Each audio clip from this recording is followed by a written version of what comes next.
Good morning, students. Today we will do your civics lesson 3 electoral politics.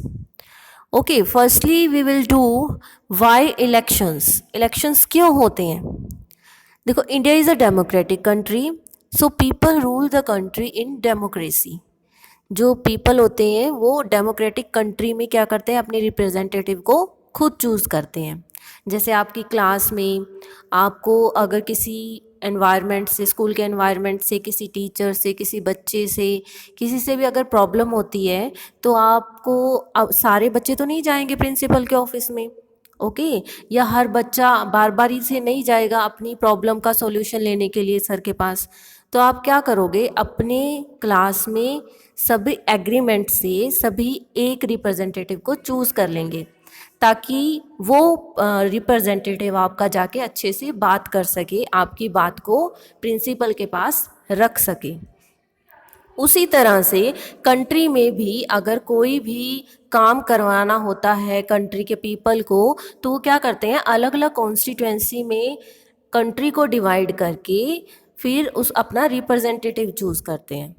Okay, so election push ruling party to perform. Okay, election क्या करते हैं, ruling party को perform करने के लिए ज़्यादा push करते हैं कि आपको परफॉर्म करना ही होगा, अदरवाइज इलेक्शन दोबारा हो जाएंगे. ओके, फॉर एग्जांपल अब हरियाणा में 1987 में क्या हुआ था, कांग्रेस पार्टी थी उस टाइम, इलेक्शन हुए, असेंबली इलेक्शन हुए और चौधरी देवीलाल क्या बने थे, यहाँ के सीएम बने थे.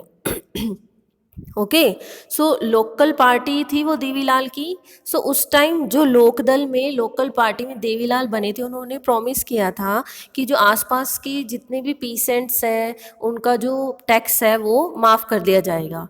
तो आफ्टर वन द इलेक्शन उन्होंने अपने प्रॉमिस को भी पूरा किया था. ओके, आफ्टर 4 years आप देखते हैं कि वो देवीलाल की जो पार्टी थी वो भी ख़त्म हो चुकी थी, यानी उन पीपल ने उनको भी नहीं जिताया था.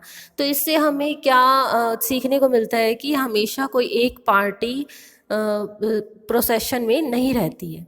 ओके,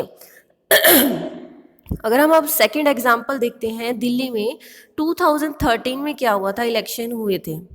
ओके, उससे पहले क्या था, 1998 टू 2013 कांग्रेस थी. जो प्रोसेशन में कौन थी, कांग्रेस पार्टी थी. बट 2013 में जो इलेक्शन हुए थे उसमें एक आप पार्टी आ गई थी, क्योंकि जो केजरीवाल ने क्या किया था, उन्होंने कहा था कि मैं दिल्ली को करप्शन से फ्री कर दूंगा. तो इससे इम्प्रेस होकर पब्लिक ने क्या किया,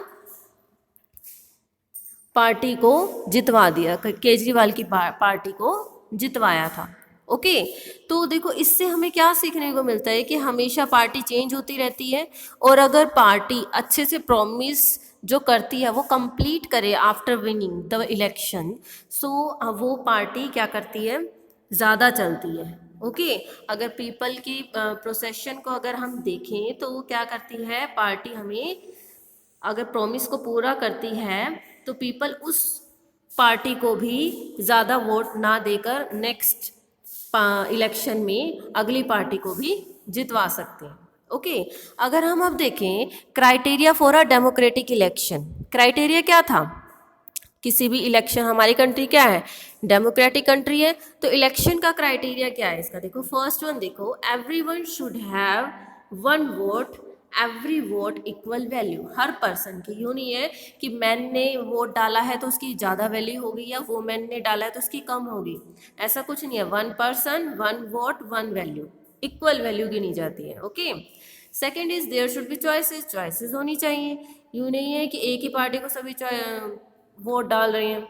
चाइना में क्या है, एक ही पार्टी है, उसी को वोट डाल के तो उसी पार्टी में से हमेशा क्या बनता है, एक रिप्रेजेंटेटिव चूज़ किया जाता है. बट एक डेमोक्रेटिक कंट्री में क्या होना चाहिए, ज़्यादा से ज़्यादा चॉइसेस होनी चाहिए. आपने देखा होगा जो इलेक्शन मशीन होती है तो उस पर काफ़ी सारे रिप्रेजेंटेटिव्स के नाम होते हैं ना, तो choices should be must.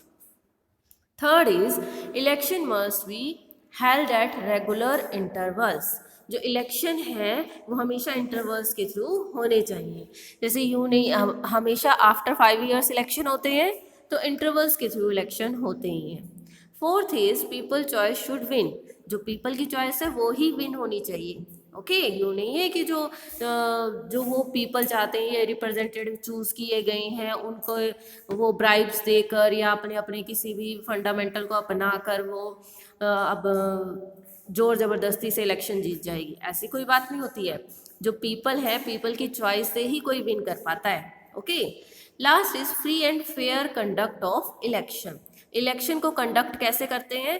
Free और फेयर होना चाहिए। ऐसे नहीं है कि कोई भी ब्राइब देकर, आपको लालच देकर वोट डलवा रहा है तो वो फेयर इलेक्शन होंगे। नो, फेयर वो इलेक्शन होंगे जिसमें सबको बराबर का अधिकार दिया जाएगा। ओके नेक्स्ट इज, अब देखो, political competition create performance pressure on ruling parties. जो पॉलिटिकल कंपटीशन भी होना ज़रूरी है। अब जैसे मान लो एक होटल है, होटल में ज़्यादातर क्वालिटी और क्वांटिटी दी जाती है। अगर उसके कंपटीशन में और भी होटल आसपास खुल जाते हैं तो उसको अपनी क्वालिटी और क्वांटिटी में इम्प्रूवमेंट करनी पड़ेगी अपने कस्टमर्स को खींचने के लिए। ऐसे ही पॉलिटिकल कंपटीशन में होता है, जो पार्टी रूल में है उसको भी ज़्यादा अपनी परफॉर्मेंस देनी पड़ेगी, अदरवाइज और पार्टी उस पर प्रेशर डालेंगी अच्छा काम करने के लिए। ओके अगर वो अच्छा काम नहीं करेगा तो दोबारा इलेक्शन होंगे, उस पार्टी को कोई वोट ही नहीं मिलेगा।